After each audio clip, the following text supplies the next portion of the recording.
What's going on, everybody? This is Afro Think Tank. Today, we're going to listen to our light-skinned human brothers and sisters talk about white on white crime. You know, all we do is usually talk about black on black crime. You know, the coons of our black community love to suck white eggplant by constantly talking about black on black crime as if that's a thing. So if black on black crime is a thing, that means white on white crime is a thing. White statistics and their criminality is a thing. And it's a good thing that white folks are now talking about it. Because if you don't talk about it, you can't solve the problem. White folks need to solve the criminality within their community. And the only way to do it is to talk about it. Deflecting on black crime in black communities does not help the white community solve the problems that they have. So we're going to listen to these white folks finally talk about white on white crime. So without further ado, tell me what you guys think in the comment section. This is Afro Think Tank. Learn something, teach something. I'm out. White people, let's talk about it. Let's talk about our violence. White violence. No more deflecting. No more blaming everything on everybody else. Let's confront ourselves. White people in America, our history is so extremely violent. And instead of confronting that, we continue to blame other people for the issues and the problems in this country, instead of just taking ownership of our part to play in everything, which is a huge part. Can we stop scapegoating other groups of people, please, and just look at ourselves? White people, it's time to talk about it. Like, it's long past time. Getting rid of other groups of people in this country is not going to make this country better. It's not going to make your life better. It's not going to make you better. I think white people are so scared to talk about race and to talk about white violence and white supremacy because they don't want to connect themselves to it. We don't want to feel like we're a part of the problem. But unless you're acknowledging the reality of how the U.S., this country, runs, you are a part of the problem. I truly believe in my heart, in my soul, that if you're born a white person in this country or on this planet, but I'll just speak about this country, part of that journey is to dismantle systems that have been built to oppress other people. The hard work of life is to confront yourself. How do I benefit from the way that things are? And how does my benefiting from those things harm other people? And instead of walking around with, 1,000-pound bag of shame on your back, consider it your responsibility to do that work. Consider it an opportunity that you are in the best possible position to make this world a better place by not accepting racist and prejudiced and oppressive systems for what they are and trying to contribute to changing them. Use the privilege that you have for good. I don't think that anybody can ever really love themselves without being honest about themselves, without being honest with themselves. And that work is painful and hard, but it's so worth it. White people, you don't have to consciously think that you're better than other people in order to contribute to harm against them. All it takes to contribute to harm is to stay silent and disengaged.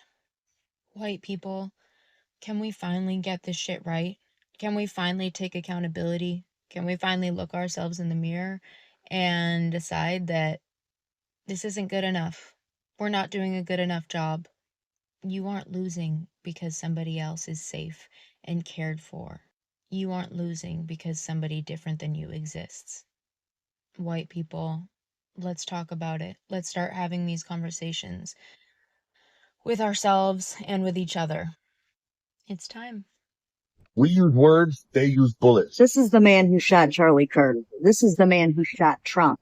This is the man who killed Melissa Hortman. This is the man who tried to kill John Hoffman. This is the man who tried to kill Paul Pelosi. This is the man who killed an Obama-appointed judge's son. This is the man who hired hitmen to kill Democrats. This is the man who ran over a left-wing activist and killed her. This is the man responsible for the Austin bombing. This is the man who sent pipe bombs to Obama, Biden, and Hillary Clinton. This is the man who shot Gabby Gifford. This is the man who tried to kidnap Gretchen Whitmer. Oh, end this man. End this man. End this man. This man, this man, this man, this man, this man, and this man. This is the man who set Josh Shapiro's house on fire. This is the Oklahoma bomber. This is his accomplice. These are just a few of the men who beat police officers on January 6th. I can think of a few things they have in common, and it's not the way they use their words or their left-wing politics. One of the most interesting aspects of this whole Charlie Kirk assassination to me is the white-on-white crime. The fact that this person spent his entire 31 years on this planet preaching the dangers of Black culture, gay culture, trans culture, women's rights, all these liberal movements and ideas. And the thing that took him out was white culture, white-on-white crime. That's what took him out. It was a cis, white, straight, Christian, Republican family man. Charlie had it wrong. He had everybody fearing the wrong group. The group to be afraid of is straight white men, Christian nut jobs. They're the ones killing people. They're the ones shooting up and killing Democratic lawmakers. All these other things are done by white men. Mostly straight, mostly Christians, mostly Trump supporters. Share your thoughts below. Follow me for more. Can we stop, for once, at least, maybe in our nation's history, stop trying to blame white-on-white crime on Black people? Can we stop it for once, at least, please? Like, we all knew when Charlie Kirk was killed. We knew who this was going to be. We knew who the suspect was going to be, a young white man. We knew it. And yet, some people tried to spin this to say it was something else. And now threats are being lobbied against Black students at universities. Black HBCUs are being threatened to be blown up. I think 4 of them had to shut down yesterday and today because they had to deal with bomb threats. It was never them. It's never been the Black community. We always blame anybody else but ourselves. But the call is coming from inside the house. We are the problem. White-on-white crime, we are the problem. We have always been the problem. So let's, for once, stop trying to blame somebody else and look inward and try to address the actual problems that we are the ones creating upon ourselves. Anyway, thank you so much. Have a great day in history. Time of day. TikTok, this is for educational purposes. Okay. Now, Michael, you always want to turn this around. It's almost like one of those look over there but not over here thing. White people tend to do that a lot, Michael.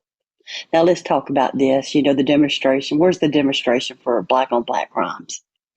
How about where's the demonstration for white on white crimes, Michael? This is a great article for all white people to go read, Michael. Yes, there is white on white crime. Now, let's look at some numbers here. The statistics show 84% of white victims were killed by who, Michael? Whites. And Michael, do you remember the Sandy Hook shooting that was done by a white male? And his victims were mostly all white children. Where's your outrage and demonstrations for these kind of things? The Columbine mass shooting done by 2 white males and his victims were all white, but one, Michael. Where was your outrage and demonstration about this, Michael? Now, Michael, I know a lot about these mass shootings and white people unaliving white people. I'm born and raised Texan. My family came here generations and generations ago. And here in Texas, we lead the charge in the nation in mass shootings done by white males. Texas church shooting, who was the victims of the Sutherland Spring massacres. And these are the victims, Michael, right here. And again, this was done by a white male. Would you look at the victims there? Majority are white. Where's your outrage on this one and demonstrations? I didn't see any. And old George here, this happened in Killeen, Texas, at a Luby's cafeteria, where George here decided that he would walk in there, ram his truck through the front of the building, and unalive 23 people. Hey, and guess what? They were white victims. White shooter, once again. More white on white crimes. And I didn't see all the white people out there demonstrating either. And in each one of these cases, Michael, you know what the one common factor is? White supremacist ideologies. And if you also want to look at January 6th insurrection, that was a white on white crime. You know, y'all were beating down white female officers there, but yet you wanted to make a big thing out of the Alabama river brawl, you know, because a white woman was hit over the head with a chair. Y'all do that all the time. Shit, Michael. So we have a problem in our own community, Michael. White on white crimes. Michael, This is why you can't trust anything you see from conservatives. The End Wokeness Twitter account claimed that this graph shows that everything that the media has been telling you about interracial crime is a lie, showing that black on white crime is the highest. Turns out, using that exact same source, that just isn't true. In fact, white on white violence is the highest. And if you look at the End Wokeness graph, conveniently none of these bars are white on white crime. I wonder why that is. They do it because they want to make it seem like there's some kind of epidemic of black people killing white people.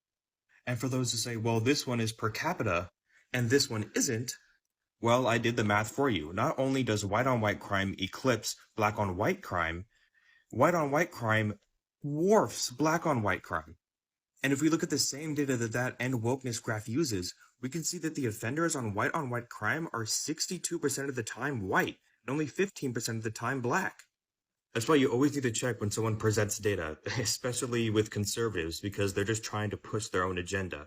I feel like black people need to understand that us whites also feel uncomfortable around rich, old, stuffy white people. You know what I'm saying? Like, they don't like you because of the color of your skin. They don't like me because they can tell I grew up poor, you know? It's every time I've ever been golfing in my life, I can just feel them fucking staring at me like, you don't belong here, boy. I don't know why, but I can feel it. Hey, so raise your hand if you're just now learning that Nick Fuentes and Charlie Kirk did not like each other. I had no idea. I thought all of those guys were all on the same hateful side. But apparently, people who follow Nick Fuentes didn't think that Charlie was hateful enough. And that's why he's no longer with us. Isn't that weird? And all of you guys that were like declaring war on everybody on the left, doxing people, making all these terrible threats, our own president declaring war on US citizens when it was one of your own. And now what do y'all have to say about it? What do you have to say about that? You have to pray for him. He was a confused and you know, misguided young man. He lived in a house full of other MAGA people. His father is a cop and a pastor or minister or something. Something of that sort. I don't know. I don't care. It's all the same to me. But and now you guys want to show that kid empathy after all of the things that y'all have been saying for the last couple of days about declaring war on us before there was even a suspect. Wow, that's just I'm exhausted. Are y'all exhausted? White men commit up to 45 times more violent crime than undocumented immigrants. This comment somehow made it onto my page, even though when I responded with a direct link to some hair plugs, that of course violated community guidelines. But I digress. This is obviously a huge talking point for people who are anti-immigrant, right? That illegal immigrants commit this huge amount of crime. They're this massive danger to society. So here are some helpful statistics around that if you find yourself in an argument with someone like this. White men make up about 29% of the US population. However, they are responsible for about 43% of all violent crime committed. Undocumented immigrants make up about 3.2% of the population, and they are responsible for about 1.5% of the violent crime that happens in the United States. 1.5%. That means that white men commit 40 times the amount of violent crime than undocumented immigrants do. So no, I'm actually not afraid of the quote trash that Biden lets into this country. The only person that I'm actually afraid of is you. So now Elon Musk is deleting people's tweets who point out FBI-proven data about white people committing crimes. This is farther proof that he does not care about free speech whatsoever. He cares about pushing his own narrative. So here's what got deleted. She says, despite making up only 28% of the USA population, FBI data shows that white men are 55% of kidnappers, 56% of rapists, 58% of mass unalivers, and you get the point. There's the rest of it. She says this tweet got deleted without any explanation whatsoever. It's because Elon doesn't want us to see the truth. For those who don't follow him on Twitter, he is constantly posting about how black people are committing crimes against white people and that white people are oppressed. Here's the issue. These numbers are coming from official FBI data, so it's not an opinion, it is a fact, and Elon Musk is actively suppressing the truth. This should worry all of us. Elon Musk claimed to take over Twitter because he wanted to spread the truth and free speech. Everyone should be able to say whatever they want, but that's not been the case at all. In reality, he's the one that's getting to pick and choose what gets to stay on his platform and what doesn't, and obviously he's choosing the stuff that fits his own narrative. People have the right to see this data and know the truth and not be brainwashed by racist people on Twitter thinking that black people cause all of the world's problems. This is insane. If you seriously believe the 13% of the population and 50% of the crime, you need to get fact-checked, and I'm about to do it to you. In 2016, white people committed 70% of the convicted crime, and black people only committed 27%. Then in 2017, white people committed 68% of the reported crime, and black people only committed 26% of it. And in 2024, white people committed 53% of the reported crime, while black people only committed 25%. So this narrative on 13% of the population, 50% of the crime is wrong. You know who actually commits 50% of the crime? White people. But guess what stat black people are 13% of the population and 50% in? Exonerations. You know, when they're wrongly convicted, all you're doing by spreading this fake fact is allowing more people to profile and be racist towards black people. You know what's the highest percentage of people who are victims of white people? Black people. And if you look at all the shootings, guess who are the shooters? White dudes. So let's all think long and hard on who actually commits 50% of the crime. Oh, honey, you can't be racist to white people. Might be thinking of racial prejudice, but that also doesn't apply here. Because I was simply sharing facts. When it comes to unaliving their intimate partner, or their family, or even their infant, also the elders. Look at that, yeah, 54.4% white offenders. 59.2% for the family there. 55.4, 54.5. So as you can see, white man with anger problems is indeed relevant to a family homicide. Let's not even get into the data on serial killers. Would you really be surprised to know that they tend to be white men? Because 82% are. And think about all the school unalivers. What were they? Yeah, they tend to be white males. And saying that doesn't make me racist. It makes me accurate. White people. If crime statistics really mattered to us, we would be talking about white men every damn day. We as white people love to throw around statistics when it comes to the black community. We love to misconstrue data about poverty rates, crime rates, single-parent households. Here's the thing. If you really want to talk about problematic behavior in terms of statistics, we need to talk about white men. Most mass shootings in America? White men. School shootings? White men. Intimate partner violence, typically known as domestic violence? White men. Police brutality and systemic violence? White men. Online harassment and extremism? White men. Domestic terrorism? White men. Serial killers? White men. The demographic making up the vast majority of CEOs, judges, senators, and police chiefs who refuse to hold white men responsible? White men. And yet us white men are really talked about as being a problem. Few white people are asking, what's wrong with white men? What's wrong with the culture? Few white men are demanding that we be fixed. And why?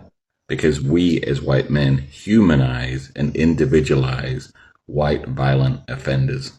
And it's time to flip the script.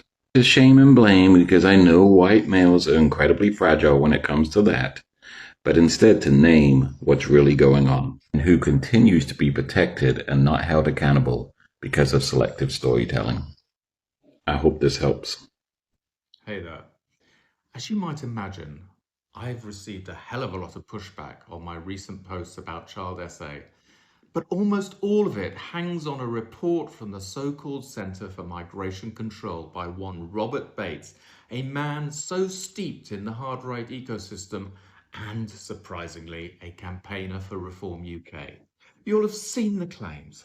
Afghan men, Somalis and Albanians supposedly many times more likely to commit these kind of offences, and it's had my opponents frothing over the numbers as if they're some kind of slam dunk.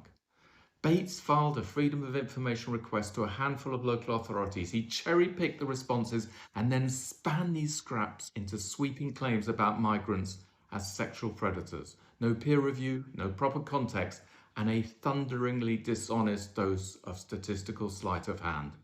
I strongly recommend you look up Lewis Aaron's excellent work dismantling Bates's methods. He shows the dishonesty with consummate elegance, and I'll link this great piece below.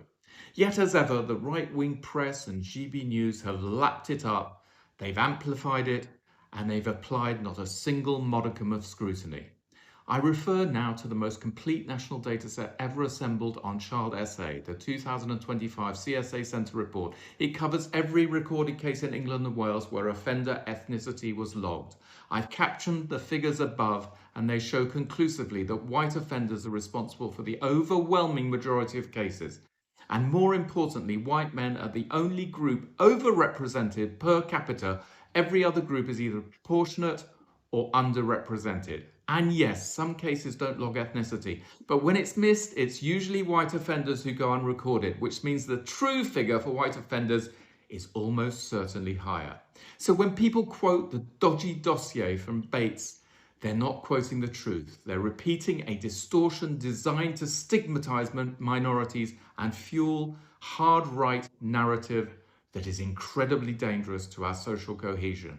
If we really care about protecting children, we should work with evidence, not with weaponized misinformation. Thank you so much for listening again.